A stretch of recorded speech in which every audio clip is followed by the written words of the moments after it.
ये मे मतमिदं नित्यम् अनुतिष्ठन्ति मानवाः श्रद्धावन्तो न सूयन्तो मुच्यन्ते तेऽपि कर्मभिः। अर्जुन, जो कोई मनुष्य दोष दृष्टि से रहित होकर श्रद्धा भाव समर्पण से संयुक्त हुआ, सदा मेरे इस मत के अनुसार बरतते हैं कि युद्ध कर वे पुरुष भी संपूर्ण कर्मों से छूट जाते हैं। योगेश्वर का यह आश्वासन किसी हिंदू, मुसलमान या ईसाई के लिए नहीं, अपितु मानव मात्र के लिए है। उनका मत है कि युद्ध कर। इससे ऐसा प्रतीत होता है कि ये उपदेश युद्ध वालों के लिए था।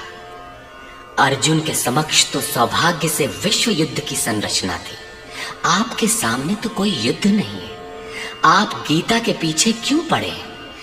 क्योंकि कर्मों से छूटने का उपाय तो युद्ध करने वालों के लिए है, किंतु ऐसा कुछ नहीं है। वस्तुतः ये अंतर्देश की लड़ाई है। क्षेत्र और क्षेत्रज्ञ का, विद्या और अविद्या का, धर्म क्षेत्र और कुरुक्षेत्र का संघर्ष है। आप ज्यों ज्यों ध्यान में चित्त का निरोध करेंगे, विजातीय प्रवृत्ति बाधा के रूप में प्रत्यक्ष होती है, भयंकर आक्रमण करती है। उसका शमन करते हुए चित्त का निरोध करते जाना ही युद्ध है।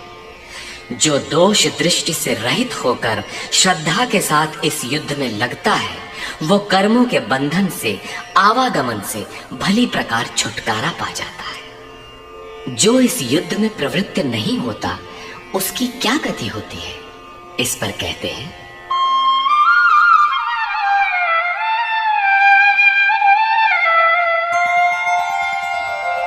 ये त्वेतदभ्यसूयन्तो नानुतिष्ठन्ति मे मतम् सर्वज्ञानविमूढांस्तान् विद्धि नष्टान चेतसः।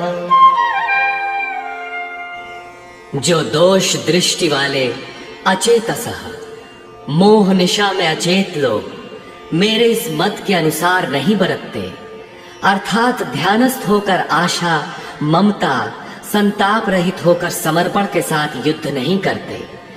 सर्वज्ञान विमूढ़ान, ज्ञान पथ में सर्वथा मोहित उन लोगों को तू कल्याण से भ्रष्ट हुआ ही जान।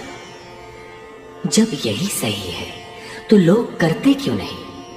इस पर कहते हैं, सदृशं चेष्टते स्वस्याः प्रकृतेर्ज्ञानवानपि प्रकृतिं यान्ति भूतानि निग्रहः किं करिष्यति। सभी प्राणी अपनी प्रकृति को प्राप्त होते हैं, अपने स्वभाव से परवश होकर कर्म में भाग लेते हैं। प्रत्यक्षदर्शी ज्ञानी भी अपनी प्रकृति के अनुसार चेष्टा करता है। प्राणी अपने कर्मों में बरतते हैं और ज्ञानी अपने स्वरूप में। जैसा जिसकी प्रकृति का दबाव है, वैसा ही कार्य करता है।